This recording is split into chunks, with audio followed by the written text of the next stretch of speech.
Esta es una producción de Grupo Fórmula. Ayer comentábamos el previo que lanzó el INEGI sobre la medición de la pobreza. Yo ya publica su informe muy amplio. Este es el informe que sustituye lo que hacía el Coneval que lo desaparecieron hace 7 millones en pobreza extrema. Yo siempre he estado en contra de esta definición de multidimensional, porque de repente como que le armaron para que un pobre se vea menos pobre. Es el caso donde alguien recurre al diccionario para echarle jabón Sí. a una realidad muy fea. Multidimensional es una persona que o no come las 3 comidas en un día, o no tiene acceso a salud, o vive en una vivienda que no tiene piso firme. Alguna vez hace años, cuando vivía en Guadalajara, me explicaba un funcionario de la entonces Sedesol por qué es tan delicado y por qué es importante lo del piso de tierra. Fundamental. O sea, hay un municipio del norte de Jalisco que es uno de los más pobres del país que tiene prácticamente puro piso de tierra. Y la mayor causa de muerte de los niños en ese pueblo eran picaduras de alacranes. Claro. Entonces, cuando decimos viven en una casa que no tiene piso firme, no pensemos en la parte estética, pensemos en salud y en algunos casos riesgo. Dabas algunas cifras, se polarizó como casi cualquier cosa. Hay quien dice hay que celebrar y literalmente traernos a López Obrador para ya literalmente subirlo a una estatua. La verdad es que no es para tanto. Seguimos siendo O si un ya país... está en estatua, con el tiempo va a ser cómo lo bajamos de la estatua, conforme van apareciendo más datos. Entre otras cosas, porque la mejora no es de tal tamaño que nos permite decir es irreversible. No es la primera vez que las cifras de medición de pobreza nos entregan una fotografía de 4, 6, 2 años que es razonablemente buena. Pasó con Ernesto Zedillo al final de su gobierno, pasó con Vicente Fox. En ese sentido, lo primero que no hay que perder de vista, este país no puede tener 7 millones de personas en pobreza extrema. Bueno, sí los tiene, no debería tenerlos. Totalmente de acuerdo. Es terrible. Pero además no es una pobreza extrema, cuando vemos los datos, que nos sorprenda por su localización. Tenemos un estado como Chiapas, donde 3/4 partes de la población, bueno, 2/3, pero además tenemos un grupo poblacional, étnico, indígenas, donde 3/4 partes son pobres o extremadamente pobres. Repito, de los indígenas, 75% son o pobres o extremadamente pobres. Y no pueden seguir viviendo discursos que los enaltezcan, ¿eh? Eso no les quita el hambre. No, claro. Ya hay datos, de acuerdo a la fuente, no me dejarás mentir, entre el 50 y el 70% de la gente que hoy es pobre va a morir pobre. Y el 50% de los niños que hoy nacen pobres se van a morir pobres. No hay este avance económico. El Centro Espinosa Iglesias le dedica mucho tiempo, y cuando digo tiempo quiero decir cerebro y agallas, a medir una variable a la que le hacemos poco caso, que es movilidad. Y lo que tenemos como país es que la movilidad forma parte de otro momento de la vida nacional y ahora es casi una aspiración no lograda. Dicho de otra manera, el que nace pobre tiene muy pocas posibilidades de dejar ser pobre y en dado caso existe la otra movilidad, es gente que nace clase media Y se va de pobre. y se va pobre. O se queda en clase media. Y esto creo que lo sufren mucho los de tu generación, los millennials, que tienen esta idea de que está muy difícil vivir al nivel que vivían sus Padres, sí, claro.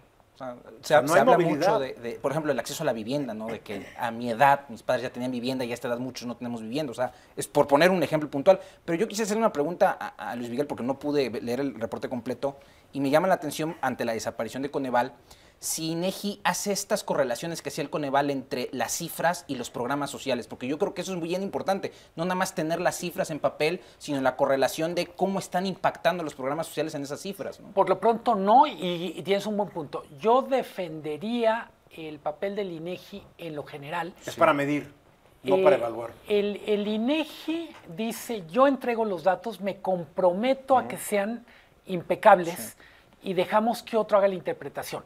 Decía Eduardo, con el recorte de Coneval, lo que se pierde es un grupo de investigadores que, lo que yo sé, me lo comentaba gente de este ecosistema de think tanks o grupos de pensamiento, que algunos van a cambiar su objeto de estudio para tratar de abrir espacio a esta reflexión.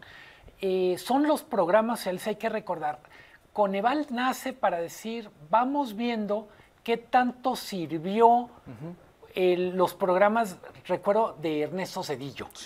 Estos programas que vinculaban, decías, tú puedes recibir un subsidio, un apoyo, si me demuestras que tus hijos están vacunados, si me muestras que tus hijas van a la escuela, vamos a diferenciar una familia que apoye a sus hijas en este tipo de decisiones, va a tener más apoyos públicos que los que tiene una familia donde el sesgo sea machista, digamos. ¿Qué otras cosas? Así como vemos Chiapas en una situación literalmente yo diría, de un estancamiento que complementa lo que nos dio la encuesta ingreso-gasto de los hogares de hace 15 días. Chiapas retrocedió 6.6% en el ingreso por hogar y aparece como el estado con más pobres, 2/3. ¿Con qué estado lo podemos comparar?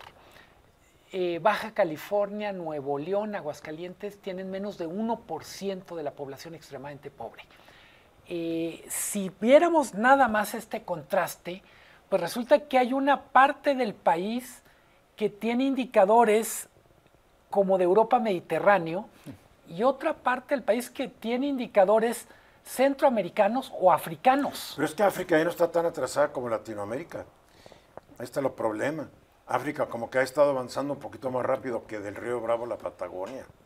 Y Centroamérica ni se diga. Entonces, cuando hay esta polarización y quieren decir, no, para que vean que Morena dio resultados, ojo, algunos de los mejores resultados a nivel estatal los tienen estados que no están gobernados por Morena. Claro. En ese sentido, vale la pena decir, o sacamos a la variable partidista de plano, o si la metemos, vamos haciendo el ejercicio completo. ¿Qué pasa con el gobierno federal? ¿Qué pasa con los gobiernos estatales?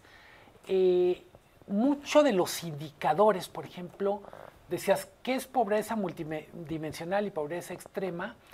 La pobreza multidimensional tiene una dimensión que es bien interesante y tiene que ver con políticas públicas y es si tiene la población acceso a seguridad social. Y eso normalmente es el trabajo que hacen los gobiernos. Es, por ejemplo, tienen acceso a clínicas, tienen tienen acceso a guarderías o asilos de ancianos. Y ojo, que una cosa es la estadística de que tengan acceso y otra cosa es que tengan acceso. Porque de nada te sirve tener acceso cuando llegas a una clínica y te dicen, ¿sabe qué? Regrese el año que entra. ¿Pero por qué? Porque no hay médicos suficientes, porque no hay equipos, porque nos vemos el año que entra. Entonces no tienes acceso. Y para concluir, me llamó la atención, en contra de lo que yo pensaba, el grupo más vulnerable no son los mayores de 65 años, sino los que están entre 0 y 18 años. Claro. En este país todavía el grupo poblacional más vulnerable a la pobreza, en peor condición, es 18 años y menos. Y los datos no son tan malos por los programas sociales, porque el 80 y tantos % de los hogares en México reciben algún tipo de ayuda, sea federal o sea estatal. Pero sin eso, ¿cómo estarían los datos? Remesas, a ver, yo diría... Y remesas que están cayendo. Es aumento al salario mínimo, remesas y programas sociales. En cada grupo poblacional, región, es diferente, pero en ese sentido también es multifactorial. La única manera de salir de pobreza va a ser generando empleos bien pagados, que se ve muy difícil, y darle más dinero vía programas sociales que no hay. O sea, que esto va a durar para un buen rato. Y un sistema educativo de calidad. Eso no lo entienden. Mensajes.